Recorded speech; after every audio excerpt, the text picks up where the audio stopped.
de los canales de calcio. Estos ya también los revisamos. Los vamos a repasar aquí un poquito más, pero recuerden que hay diferentes grupos químicos, por ejemplo, las dihidropiridinas como la lodipina, el bepridil, el diltiazem, que es una benzotiazepina, más dihidropiridinas, que es la felodipina, isradipina, nicardipina, nifedipina, imodipina, y todas estas prácticamente pues constituyen el grupo de las dihidropiridinas, y el verapamil, que es una fenilalquilamina. Pues todos estos ya se los había mencionado el maestro Valentín. Entonces, el mecanismo de acción, pues como su nombre lo dice, son bloqueadores de los canales de calcio dependientes de voltaje, los canales de calcio tipo L, que participan en la contracción del corazón. Aquí arribita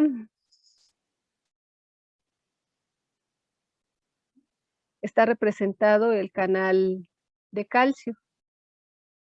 Vean que está formado por diferentes subunidades, la subunidad alfa 2 y delta, que son extracelulares, la subunidad alfa 1, que es la que forma propiamente el canal, que es la que está en rojo, y una subunidad beta que es intracelular. Entonces, esta subunidad alfa 1, que es la que está formando propiamente el canal, está amplificada acá en la figura de abajo. Y como pueden ver, pues es una proteína formada por 4 dominios, cada uno por 6 segmentos intermembrana. Y vean que en el segmento, bueno, contando del grupo amino para acá, tienen el tercer segmento, está ilustrado aquí con carga, que es el segmento que es el sensible al voltaje.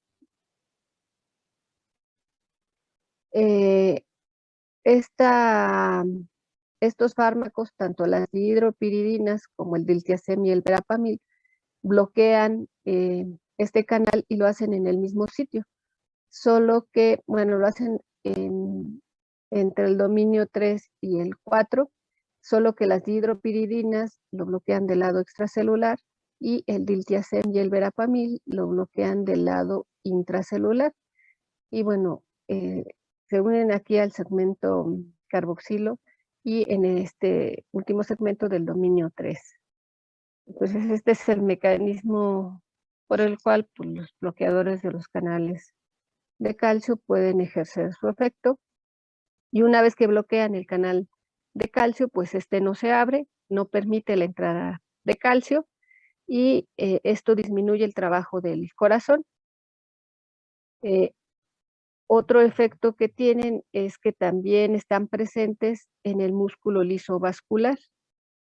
También ocurre el mismo mecanismo, bloquean los canales de calcio en el músculo liso vascular y al bloquear los canales de calcio, pues ya no entra calcio a las células musculares lisas y por lo tanto se produce dilatación.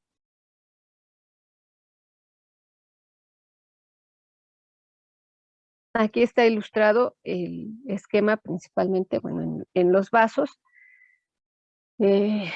Recuerden que esto ya lo habíamos visto con los nitratos, nada más que ahora vamos a enfocarnos en la parte de los canales de calcio.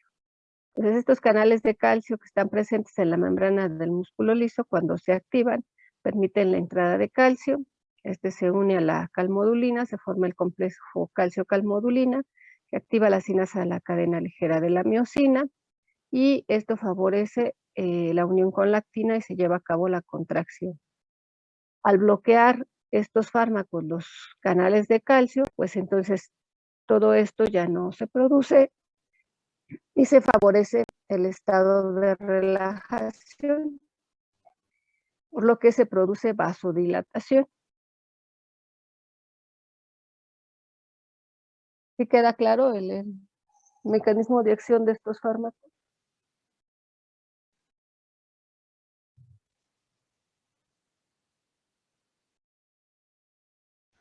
Sí, profesora.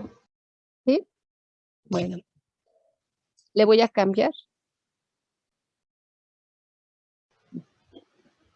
Si recuerdan, el maestro también les mencionó que hay una cierta diferencia entre las dihidropiridinas y el verapamil y el diltiazem. Bueno, esa diferencia es porque las dihidropiridinas tienen mayor afinidad por los canales de calcio presentes en los vasos y el verapamil y el diltiazem prácticamente pues tienen la misma afinidad por los que están presentes en el corazón y los que están presentes en los vasos. En esta tabla se compara el efecto de estos fármacos en cuanto a su función sobre la contractilidad cardíaca, la fuerza, la frecuencia de contracción cardíaca y aquí su selectividad en una relación por su afinidad en vasos con respecto al corazón. Entonces, esta relación de vasos sobre corazón, ven que aquí para el diltiazem y el verapamil o verapamilo es de 1. ¿Eso qué quiere decir?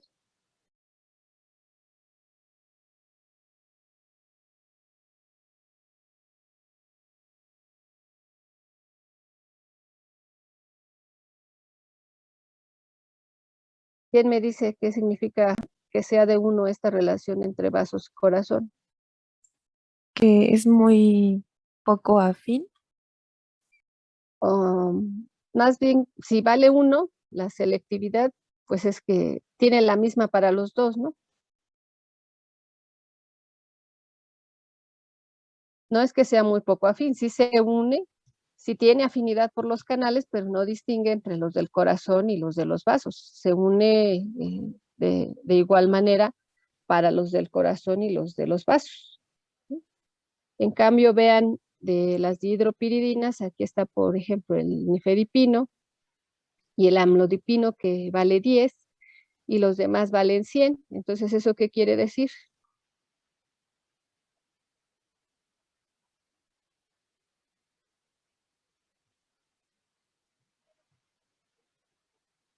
Es que no les has dicho que ese valor es el cociente de la afinidad por los receptores en los vasos respecto de la afinidad de los receptores o canales en el corazón. Ah, bueno, sí es eso representa esta relación. Entonces, con eso, si esto vale 10, ¿qué quiere decir aquí?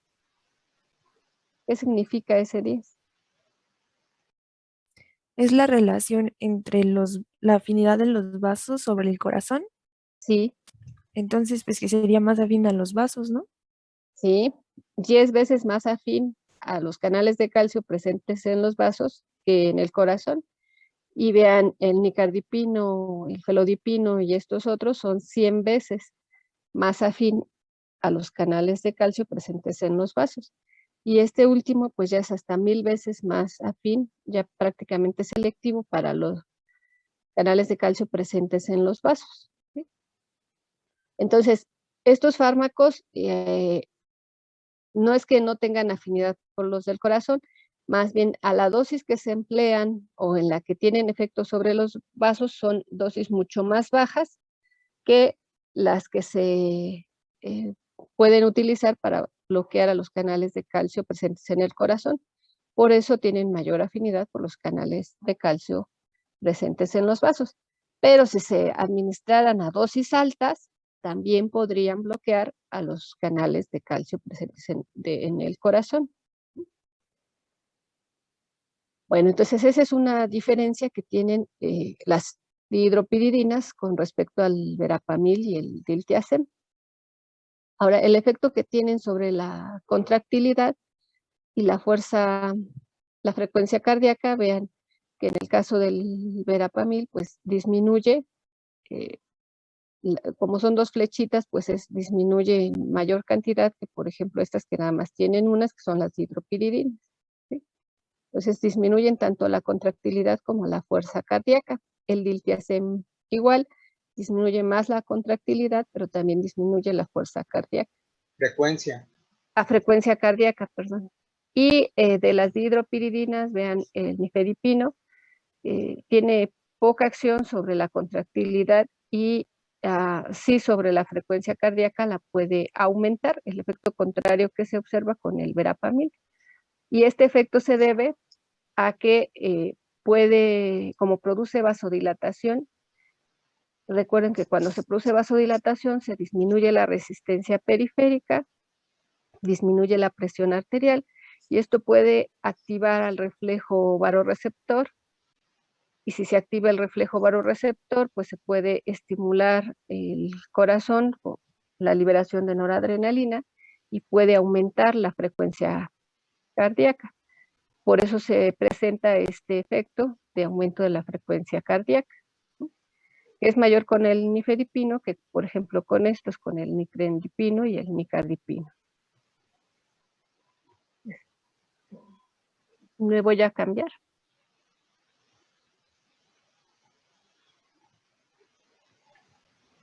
Entonces aquí igual se compara el efecto ya en un esquema de las dihidropiridinas con respecto al verapamil y el diltiazem. Entonces es lo que les explicaba ahorita, las dihidropiridinas tienen mayor afinidad por los canales de calcio presentes en los vasos, por lo cual producen vasodilatación. Esta vasodilatación reduce la poscarga, lo que puede mejorar,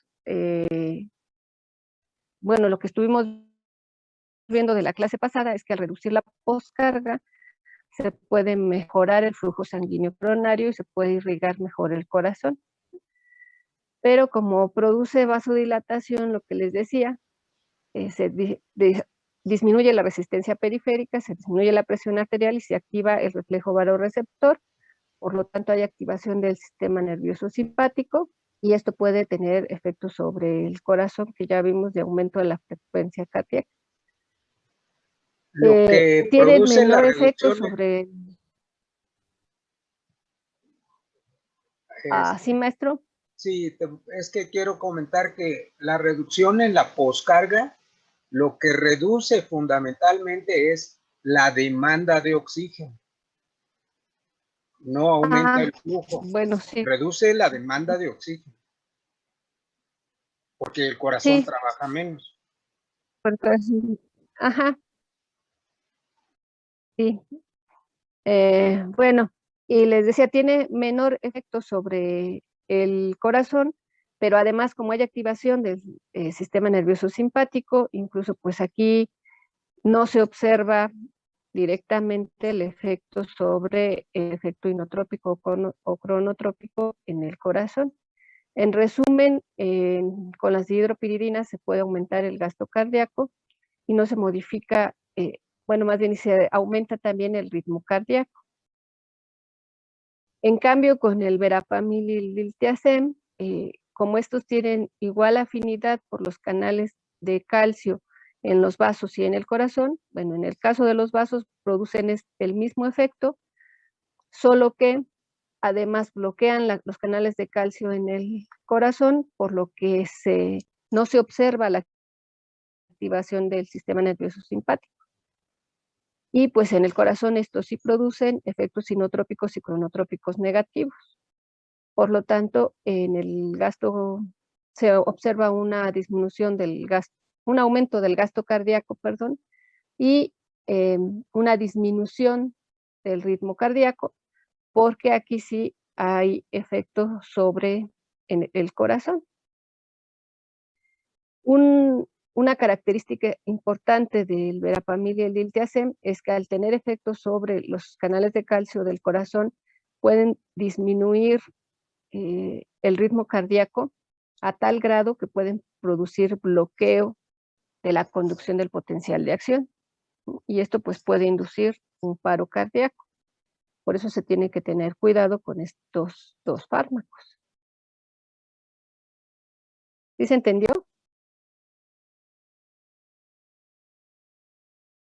La Sí, diferencia profesora. entre las dihidropiridinas. Bueno. Entonces, en resumen, los bloqueadores de los canales de calcio disminuyen la corriente de calcio en las células del músculo liso, por lo tanto disminuyen la resistencia periférica. Esto lo hacen más las dihidropiridinas.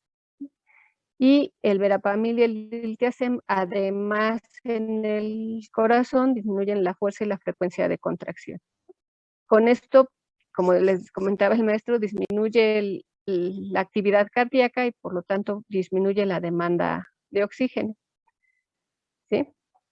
Que esto es de utilidad en el tratamiento de la angina de pecho.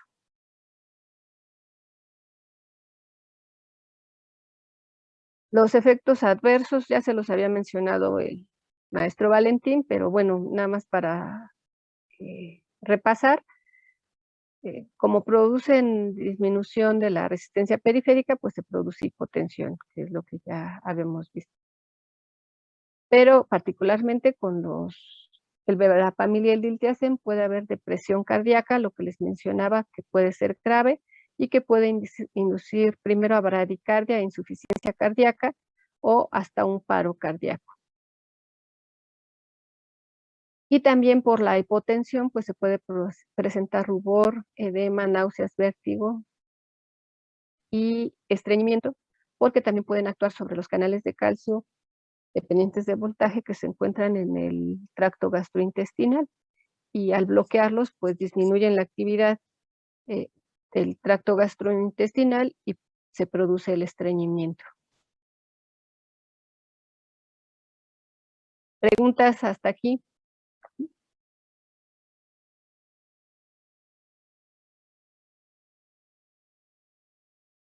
¿No? Bueno. No, profesora. No, doctora. Bueno, el otro grupo son los bloqueadores de los receptores beta y los más usados pues es el propranolol, que ya ustedes saben que es no selectivo, y el metoprolol, que es selectivo para los receptores beta 1. Estos pues ya los hemos estado revisando desde el primer parcial, se los mencionó también el maestro Valentín en los fármacos antihipertensivos, y aquí, bueno, también son de utilidad en el tratamiento de la angina de pecho, principalmente pues estos dos. ¿Qué hacen? Pues al bloquear los receptores beta, van a disminuir la fuerza y la frecuencia de contracción cardíacos, disminuyen también la presión arterial, disminuyen el gasto cardíaco y en conjunto pues se disminuye la demanda de oxígeno.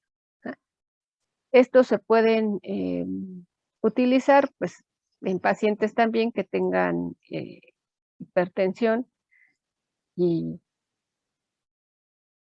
con riesgo de angina de pecho, ¿sí?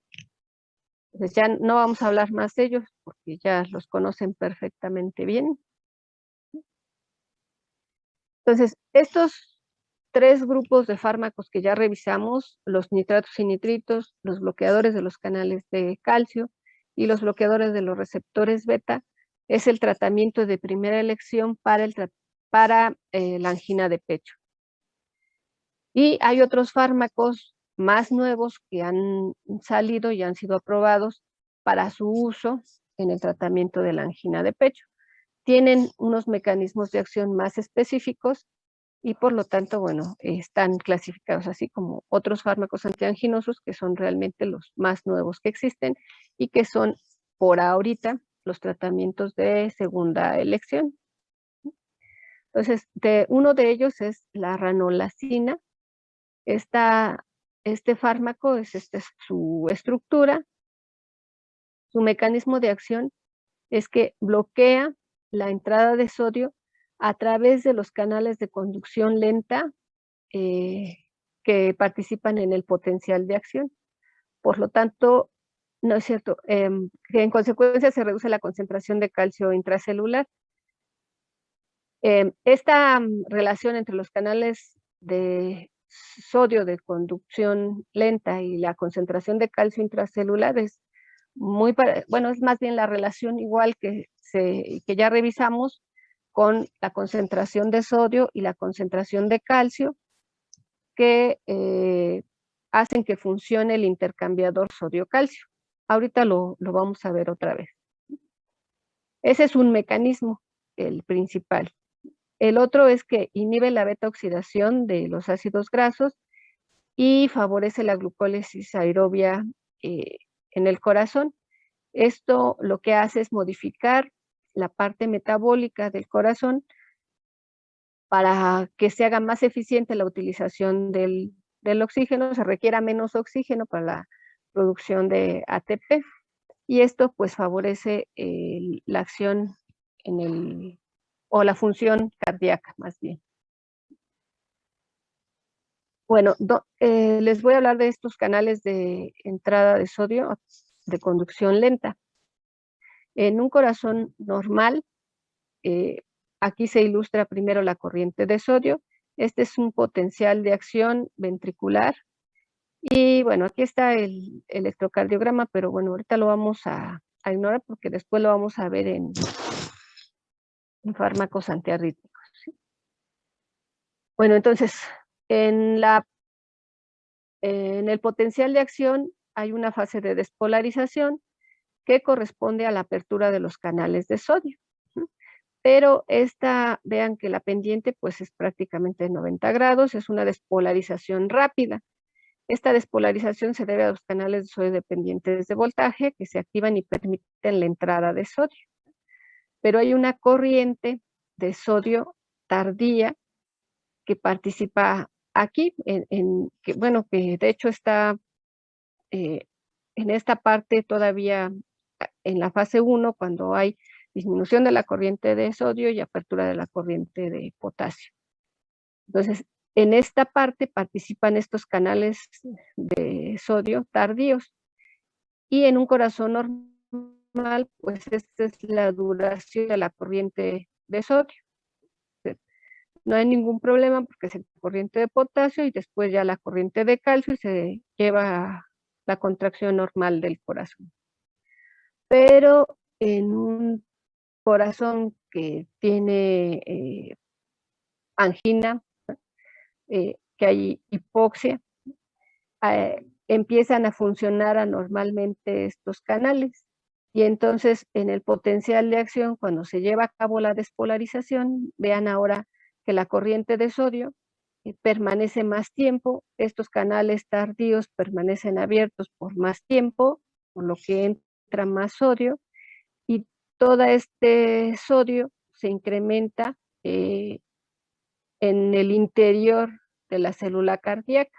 El incremento de sodio en la célula cardíaca provoca el aumento en la concentración de calcio, por lo que ya vimos, cuando se aumenta la concentración de sodio, el intercambiador sodio-calcio saca sodio y mete calcio, por lo tanto el calcio intracelular se incrementa, entonces el potencial de acción se prolonga y esto pues puede generar arritmias. Entonces un paciente que tiene angina de pecho, que tiene, de hecho esto es lo más nuevo que se ha revisado, que estos pacientes que tienen angina de pecho tienen una disfuncionalidad en estos canales de sodio tardíos, y es lo que lleva a que estos pacientes después generen arritmias. Entonces, ¿sí se entendió la función de estos canales de sodio de corriente tardía? Profa, ¿lo puede volver a explicar, por favor, de por qué aumentaba la concentración intracelular de calcio? Recuerdan que revisamos en fármacos cardiotónicos la relación entre la concentración de sodio intracelular y la concentración de calcio. Sí. ¿Sí? Es el mismo intercambiador sodio-calcio. Ok, profa. Si aumenta la concentración de sodio intracelular, el intercambiador sodio-calcio lo que hace es sacar sodio y meter calcio, porque se despolariza la membrana, entonces entra calcio. Entonces, al permanecer abiertos estos canales, entra más sodio al interior de la célula y el intercambiador, pues lo que hace es sacar sodio, pero meter calcio y se aumenta el calcio intracelular, que es lo que corresponde a la fase 2 de la meseta del potencial de acción. Ok, profe, gracias. ¿Sí? Sí. Bueno. ¿Avanzamos?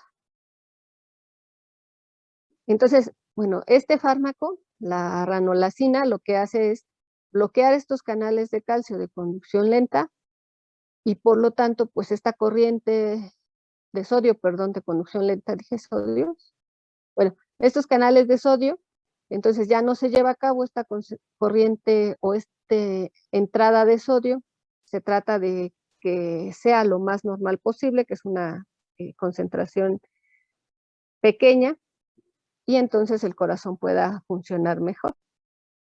Entonces, eso es lo que ocurre aquí. Entonces, en la isquemia, bueno, hay un aumento en el consumo de oxígeno o bien una disminución en el flujo sanguíneo coronario, y eso es lo que produce la isquemia.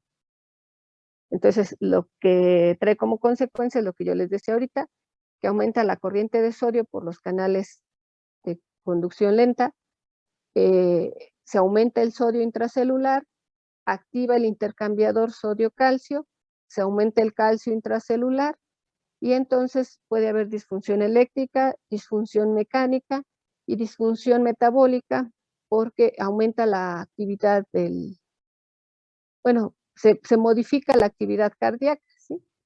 Entonces, digamos que es una consecuencia de la isquemia que se puede traer después, pues, alteraciones mayores al corazón.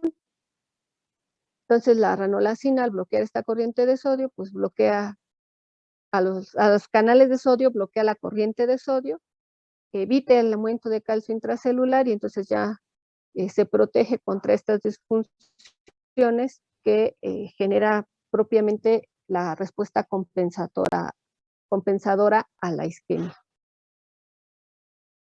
Entonces, la diferencia de la ranolacina con respecto a los fármacos que revisamos, que les decía que son los más utilizados, es que estos actúan modificando el consumo de oxígeno, o en el caso de los nitratos, pues pueden modificar el flujo sanguíneo en el caso de la angina angiospástica. Y en el caso de la ranolacina actúa directamente en el corazón, entonces esta pues disminuye también el trabajo y la demanda de oxígeno del corazón.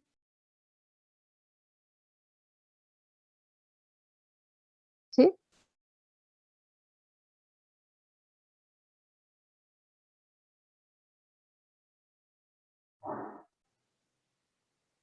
Bueno, otro fármaco que también es nuevo es la ivabradina. Este también bloquea una corriente de sodio, pero ahora de los canales FONI, estos que participan en la fase de prepotencial. Bloquea estos canales desde la cara intracelular y, bueno, ingresan a la célula cuando la membrana está hiperpolarizada. Con esto, bueno, lo que se produce es de reducir la frecuencia cardíaca y por lo tanto la demanda de oxígeno. Bueno, esto está ilustrado aquí, estos canales de sodio FONI son los que participan en esta fase del potencial de acción, particularmente del potencial de acción nodal y específicamente del nodo senoauricular. Entonces, al bloquear la corriente FONI de sodio en el prepotencial, pues la despolarización va a ser más lenta, por lo tanto hay una reducción de la frecuencia cardíaca, pues con esto se disminuye la demanda de oxígeno del corazón. Y bueno, este fármaco también actúa directamente en el corazón. ¿Sí se entendió?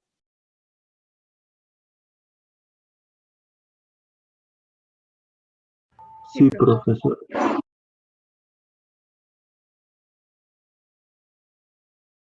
Este otro fármaco se llama nicorandilo y también es un nitrato. Sin embargo, no está considerado dentro de los nitratos porque tiene otro mecanismo de acción adicional, que es estimular la apertura o activar la apertura de los canales de potasio vasculares y produce una vasodilatación adicional, ¿no? Entonces, el primer mecanismo pues es que libera óxido nítrico, el óxido nítrico genera vasodilatación, pero este además estimula la corriente de potasio vascular, lo que hiperpolariza la célula y se produce vasodilatación adicional. Entonces, es uno de los fármacos pues, que tiene mayor efecto vasodilatador comparado solamente con los nitritos que solo liberan óxido nítrico. Entonces, el mecanismo de acción pues, es el mismo, este sí produce vasodilatación y pues es igual que los nitritos nada más.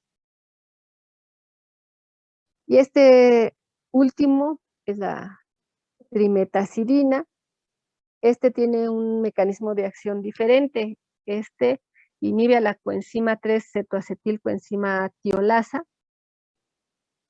Y esta enzima, pues lo que hace es degradar los ácidos grasos de cadena larga para transformarlos en acetilcoenzima A, que ingresen al ciclo de Krebs para la producción de ATP.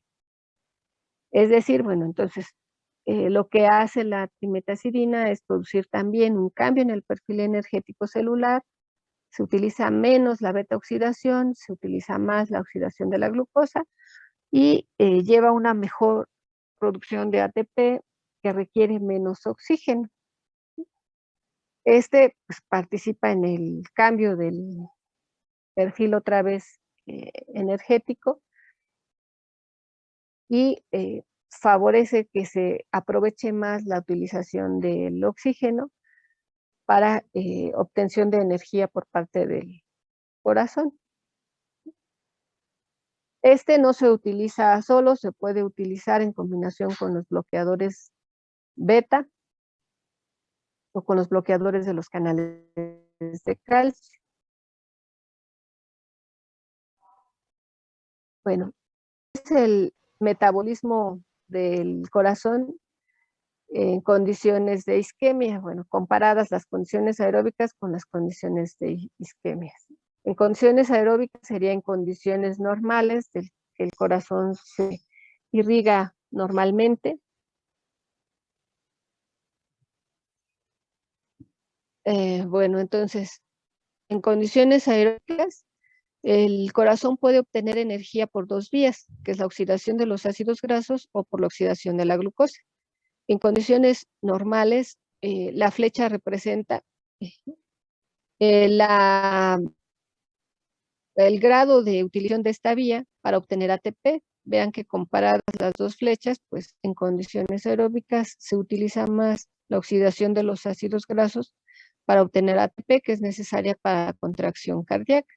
Sin embargo, esta vía, la de los ácidos grasos, requiere más oxígeno.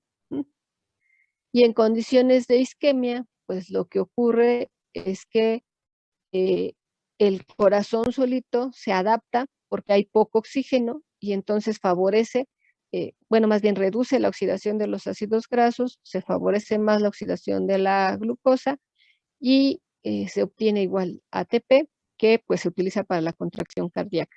Esto reduce el consumo de oxígeno en el corazón. Entonces, la trimetacidina lo que hace es estimular esta compensación isquémica que de por sí se adapta el corazón cuando hay procesos de isquemia. ¿Sí? Entonces favorece la oxidación de la glucosa, que requiere menos oxígeno y pues de esta manera se aprovecha mejor el oxígeno que aunque hay poco, pues está presente en el corazón.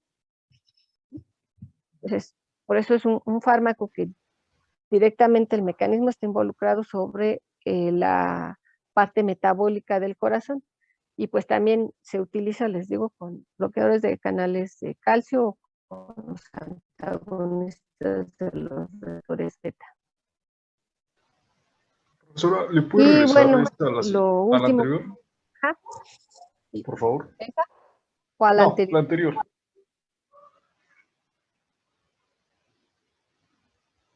Sí, tantito. Gracias.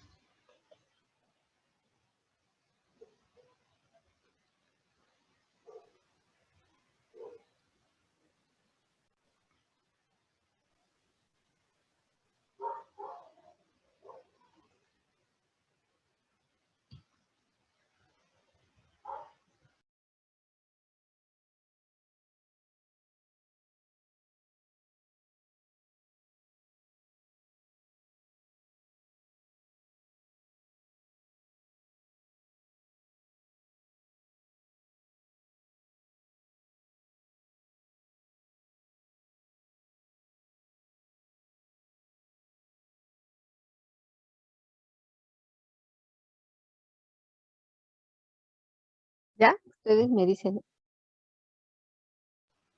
Ya, profesora. entonces vean, como inhibe a la enzima que participa en la degradación de los ácidos grasos, pues por eso es que se disminuye la utilización de ácidos grasos y se favorece la oxidación de la glucosa. Bueno, y pues ya lo último, lo que yo les decía, que me preguntaron, si ya,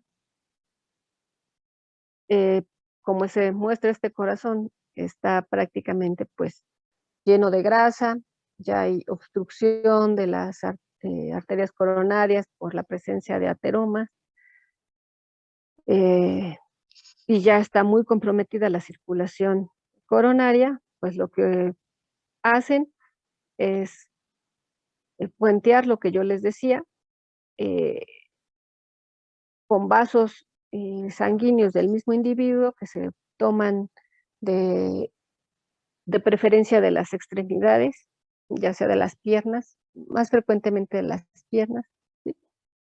Y pues directamente de la aorta hasta el sitio del vaso coronario donde todavía quede algo funcional. Y pues ya este corazón, pues digamos que lo ideal sería un trasplante de corazón, pero como es más difícil, bueno, tienen esta opción. Claro que considerando que también su sistema circulatorio, eh, sobre todo también de las extremidades, pues no tenga tanta presencia de ateromas, porque si también hay ateromas en los vasos sanguíneos que llegan a las extremidades, pues tampoco es opción hacer un tipo de esta cirugía porque los vasos estarían también tapados. Pues ya no queda más que esperar la donación de un corazón más sano. ¿Preguntas hasta aquí?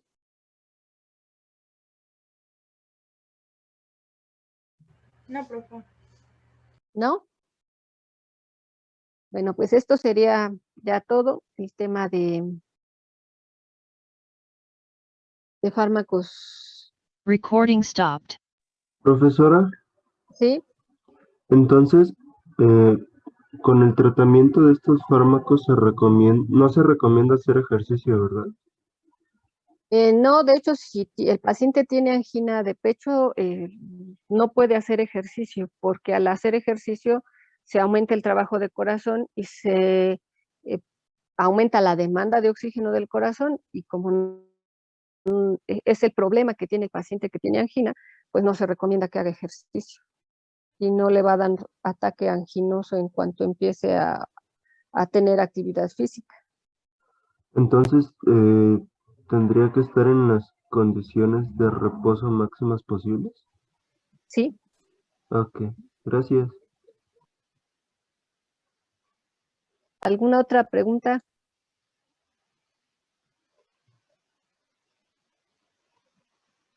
¿No? Bueno, el tema que sigue es el tema de fármacos antiarrítmicos, pero se me olvidó preguntarle al maestro San Juan si quería dar el tema. Maestro, Pues no me dijiste, sí, se me olvidó hasta ayer que vi que seguía. pues si quieres yo lo doy, ¿Sí? ¿sí?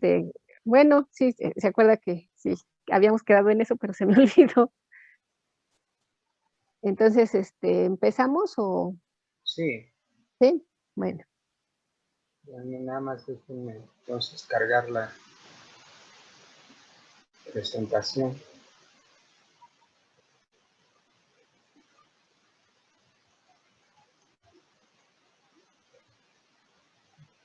mientras les recuerdo que mañana se presentan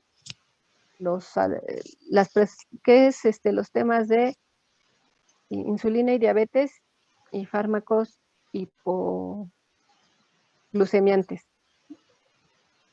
Y el viernes síndrome metabólico. Y el viernes vamos a hacer la práctica de fármacos hipoglucemiantes para que preparen sus presentaciones.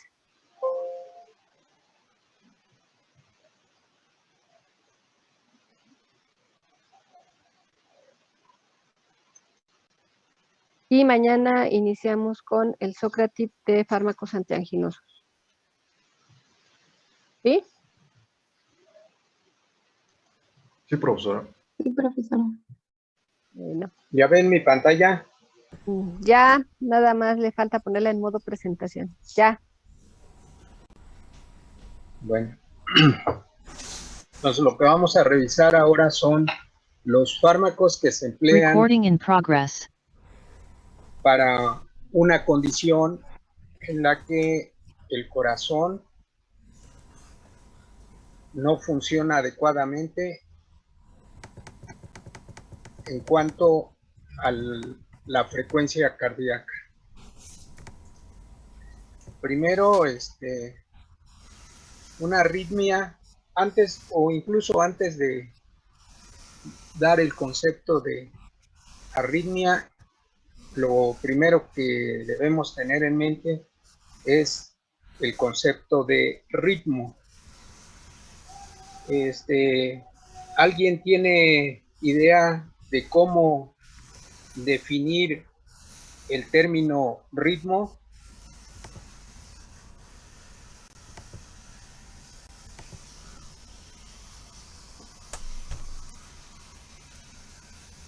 Aparte del ritmo cardíaco, supongo que conocen varios ritmos.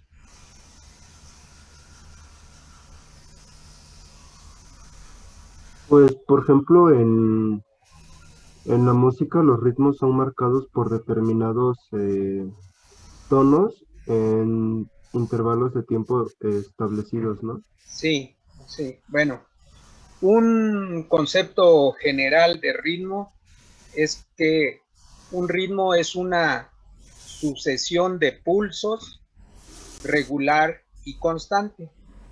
Esto lo mismo se puede aplicar a los ritmos musicales que al ritmo cardíaco. Entonces, si entendemos que el ritmo es una sucesión de pulsos, en este caso referido al corazón, pues debemos pensar en la contracción, y debe ser, normalmente es regular y constante. Entonces, cuando este ritmo se pierde, el corazón cae en lo que se llama una arritmia, y por eso es que aquí en el concepto rápido que tenemos dice que es una anormalidad en el ritmo cardíaco. Las arritmias pueden ser desde asintomáticas, es decir, la anormalidad en el ritmo puede ser tan pequeña que no se note, no pueda ser notada por el sujeto, porque esta es asintomática, no se refleja en problemas del funcionamiento del sistema cardiovascular y el sujeto más o menos vive bien. Pero el otro extremo de este espectro de las arritmias cardíacas es que suelen o pueden ser mortales. Entonces, es muy importante el uso de fármacos para tratar las arritmias cardíacas. ¿Por qué se puede presentar una arritmia cardíaca?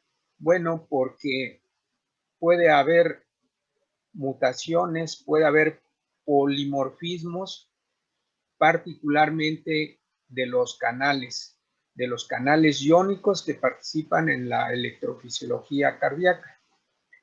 Por ejemplo, la doctora les acaba de hablar de un canal muy importante que es el canal de sodio.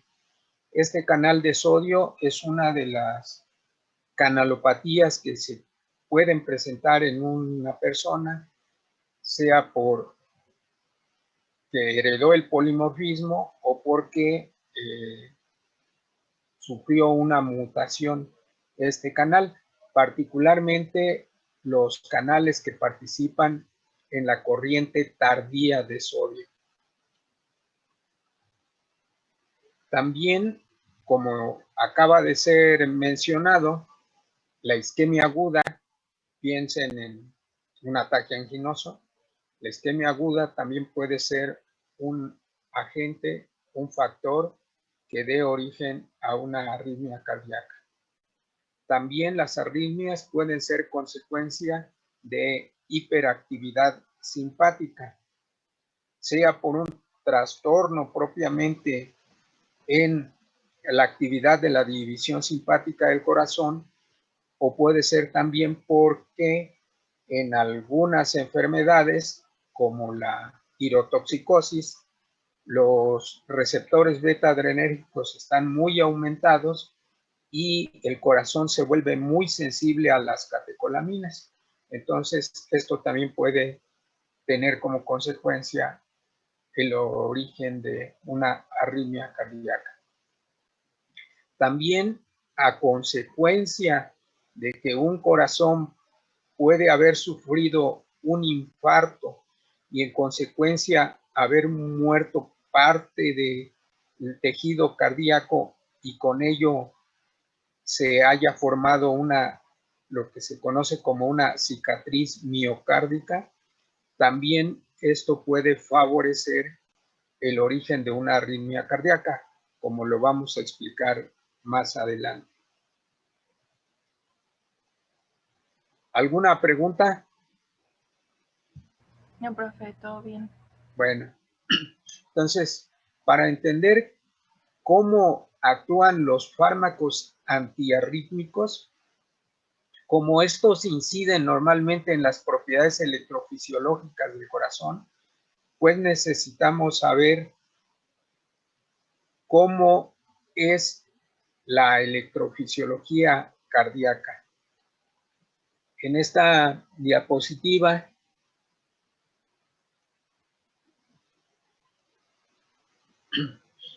tenemos el dibujo de un corazón y aquí en este punto, más o menos en donde las cavas se unen con el corazón, se encuentra el marcapaso del corazón, el llamado nodo seno auricular. Aquí es donde de manera natural, normal, se deben de originar los potenciales de acción. A partir de este nodo seno auricular, al generarse un potencial de acción, este normalmente tiende a difundirse, a propagarse hacia las aurículas y también hacia este otro punto del corazón muy importante, que es el nodo aurículo-ventricular. Después del nodo aurículo-ventricular, a través de el haz de His, posteriormente las fibras de Purkinje, es que el potencial de acción llega a las fibras ventriculares mecánicas del corazón para que se dé la contracción de los ventrículos. Por supuesto, previamente, como se ha propagado a las aurículas este potencial de acción, también se contraen primero las aurículas, se da el llenado ventricular, la función del nodo aurículo-ventricular es retrasar el potencial de acción para que se puedan contraer primero las aurículas y posteriormente lo hagan los ventrículos para que esto tenga sincronía. Bueno, entonces la actividad del corazón termina con la sístole después de la llegada del potencial de acción a las fibras ventriculares, después de lo cual pues vendría la diástole. Bueno, cada una de estas estructuras que están señaladas aquí para el corazón, en cada una de ellas podemos registrar con electrodos apropiados la señal eléctrica que se está produciendo, el potencial de acción. Entonces vean ustedes aquí del lado derecho que el potencial del nodo seno auricular es este potencial, que es un potencial que parte, no se ve aquí, pero lo vamos a ver más adelante. Esta parte, el potencial en donde toma su máximo valor, se llama potencial diastólico máximo. El potencial diastólico máximo del nodo seno auricular suele andar del orden de menos 65 milivolts. El potencial de acción de una aurícula es de esta forma. Bueno, vean que la diferencia fundamental entre este potencial de acción nodal y el potencial de acción de una fibra auricular es la pendiente de lo que se llama la fase cero de despolarización. Los nodos seno auricular y aurículo ventricular, como lo pueden ver aquí, los nodos suelen tener una pendiente de despolarización lenta comparada con la pendiente de despolarización de las aurículas, de las fibras de Purkinje, de las fibras mecánicas del corazón. Vean que en todos los casos esta pendiente suele ser mucho mayor que la pendiente de despolarización de los nodos. Bueno, otra diferencia o una diferencia que puede explicar la lentitud en la despolarización de los nodos es el potencial diastólico máximo. El potencial diastólico máximo en los nodos, como ya lo mencioné, es de menos 65 milivolts, en tanto que en el resto de los tejidos el potencial diastólico máximo oscila entre menos 80 y en algunos casos podría llegar hasta menos 90 milivolts. Aquí en esta diapositiva se puede ver que los tiempos en los que se dan los distintos potenciales de acción pues van acorde con la propagación desde el punto donde se inician, que es el nodo seno auricular, y después del nodo seno auricular, temporalmente hablando, habría potenciales de acción auriculares, luego vendría el potencial de acción de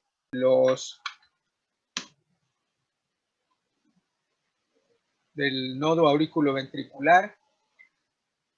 Como ven que este potencial de acción es lento, tarda en llegar el potencial de acción a las de His, a las fibras de Purkinje y finalmente en las diferentes capas en las que se puede dividir la pared de los ventrículos, el endocardio, el miocardio y el epicardio.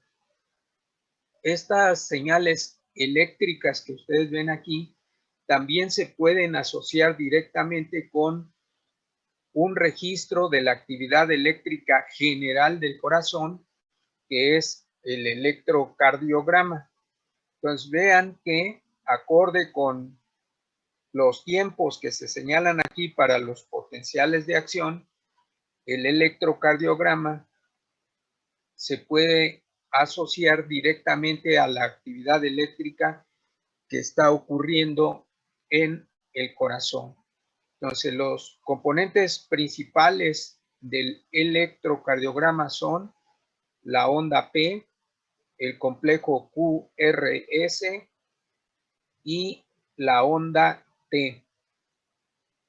Aquí podemos ver que de acuerdo con las líneas punteadas verticales, vemos que la onda P corresponde a la actividad eléctrica que se da en qué lugar del corazón. ¿En la aurícula? En la aurícula, sí. La onda P corresponde a la despolarización de las aurículas. Luego, el complejo QRS corresponde a la actividad eléctrica que se está dando en qué región del corazón.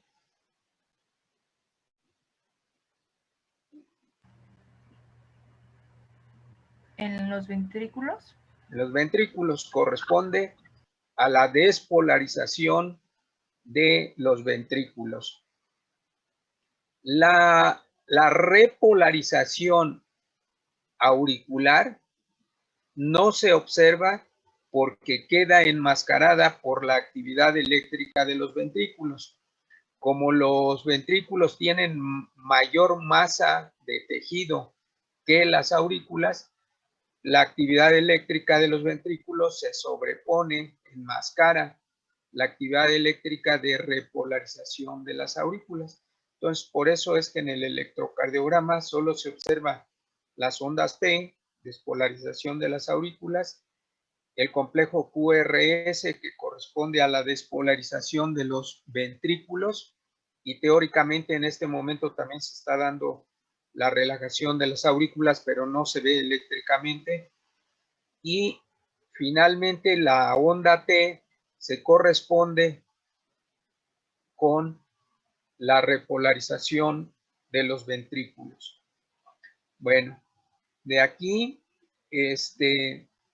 algo muy importante es lo que se señala en esta parte del electrocardiograma, el intervalo QT. Este intervalo QT, como pueden ustedes ver, pues tiene relación con desde el momento en que se inicia la despolarización de los ventrículos hasta que se ha dado la repolarización. Es decir, el intervalo QT está directamente relacionado con la duración del potencial de acción de los ventrículos. Este intervalo QT es susceptible de ser alterado, sea por condiciones de isquemia, por condiciones de hipoglucemia, por condiciones de acidez, por administración de fármacos, etc. Así que a través de el perfil del registro del electrocardiograma, uno se puede dar cuenta si el corazón está trabajando adecuadamente o ha caído en alguna arritmia. ¿Alguna pregunta? Voy a avanzar. Bueno, este es ya solamente un trazo del electrocardiograma. Es lo que ya les he señalado. Aquí están las ondas de las que hablamos, la P, el complejo QRS, la onda T, los denominados segmentos PQ, ST. Vean que lo que se llaman segmentos son tiempos en los que el potencial de membrana no cambia, tiempos en los que la diferencia de potencial es isopotencial. Vean que el potencial está en una raya horizontal, el potencial no cambia ni hacia lo positivo ni hacia lo negativo. Aquí está la escala. Entonces se mantiene el mismo potencial. Cuando es isopotencial, el tiempo se llama segmento y en este caso sería el segmento PQ y también el segmento ST. Cuando el intervalo de tiempo abarca cambios en el potencial y partes en los que no hay cambios en el potencial, entonces se llama intervalo.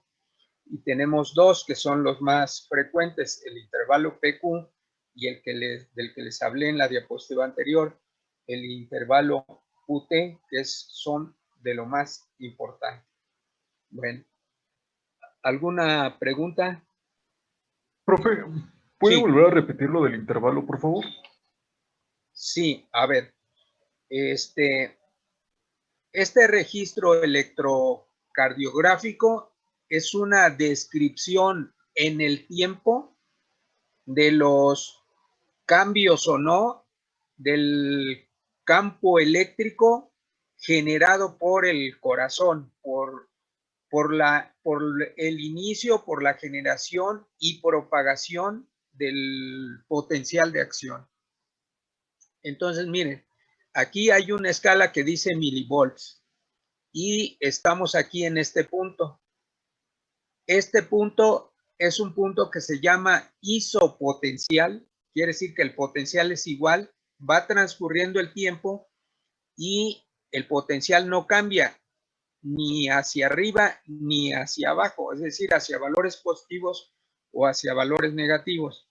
Entonces, cuando es un segmento completamente horizontal, se dice que está en un momento isopotencial en el que el campo eléctrico de todo el corazón, recuerden que es el registro de todo el corazón, no está cambiando. Cuando llega aquí la despolarización de las aurículas, cuando las aurículas se despolarizan, entonces el potencial cambia, se vuelve positivo, o sea, va hacia arriba y regresa al nivel original, al nivel basal, vuelve a estar isopotencial, no cambia, el tiempo está transcurriendo, pero no está cambiando, y hasta que se da la despolarización de los ventrículos, es que hay cambios notables, los cambios más grandes en el electrocardiograma.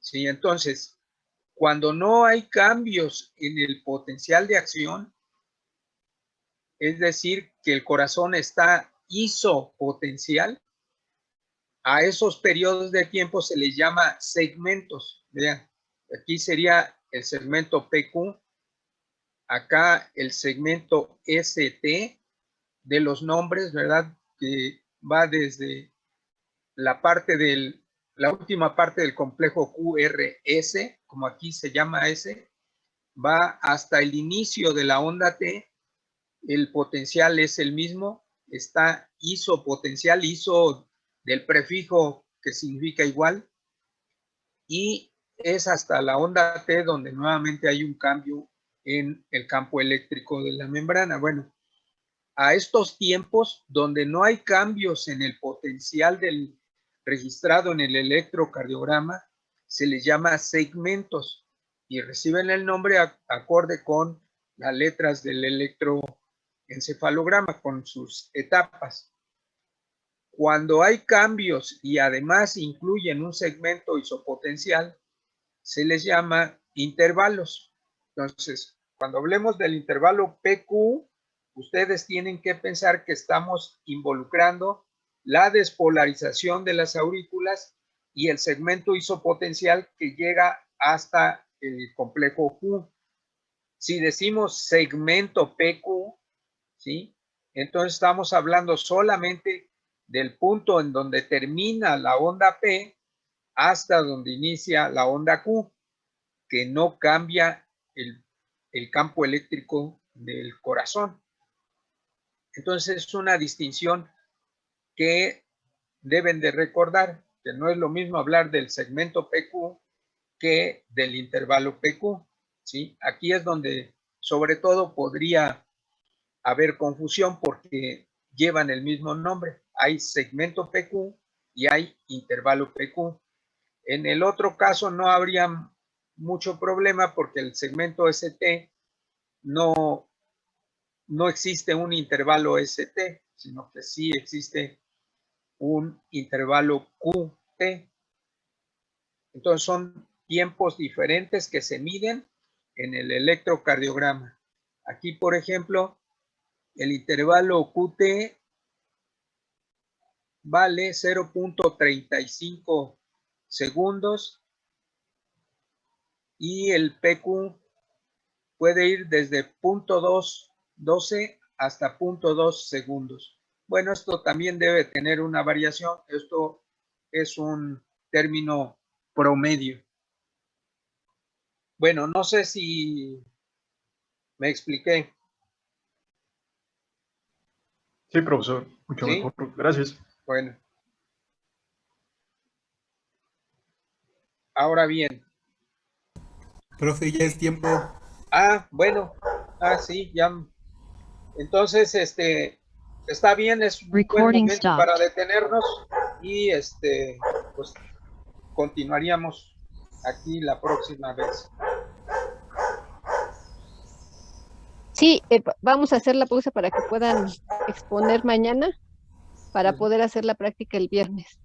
Bueno, mañana es jueves, ¿verdad? Sí, Sí. Maestra, Bien. mañana ¿quiénes expone? los de insulina y diabetes y los de fármacos hipoglucemiantes. Ok. Bueno, nada más les aviso que necesitan enviarme sus presentaciones porque no tengo nada de ellos todavía. Profesor, los de Ya te las habían insulina, enviado, ¿no? Los ajá, de los de síndrome insulina, metabólico ya lo tengo desde hace tiempo, ya les regresé ya les hice las observaciones, hasta el examen ya lo tengo.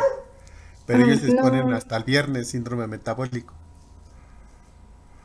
los de insulina se lo mandamos desde el lunes pasado.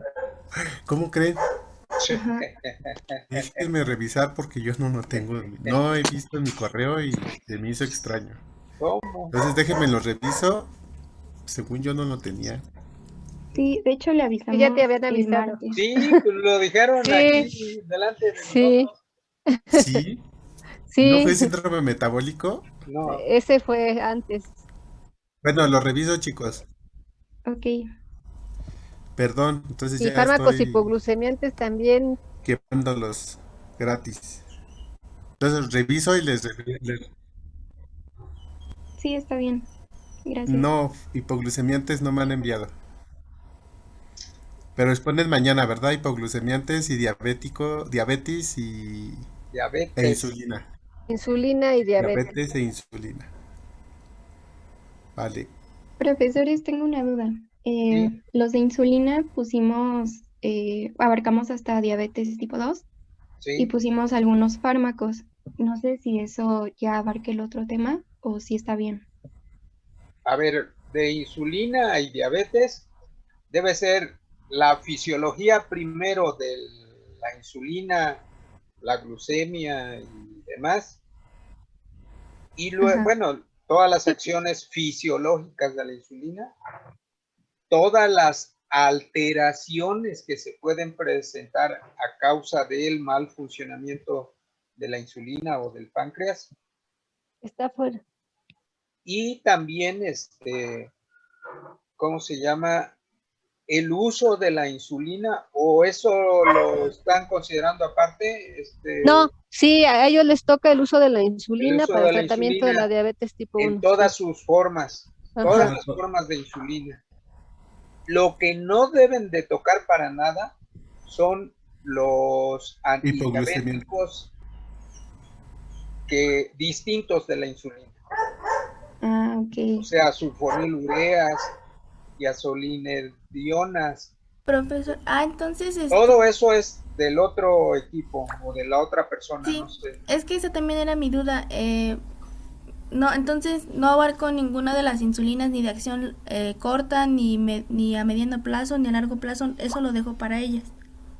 A ver, los que Y si van a a ti te hablar de... tocó, Es que sí, a mí me tocó antidiabéticos, entonces, pues, no. en el Gullman, todos los antidiabéticos, bueno, incluye también las insulinas. Sí, Pero entonces descarto todas las insulinas y me dedico a los otros fármacos. sí, porque son Sí, varios grupos.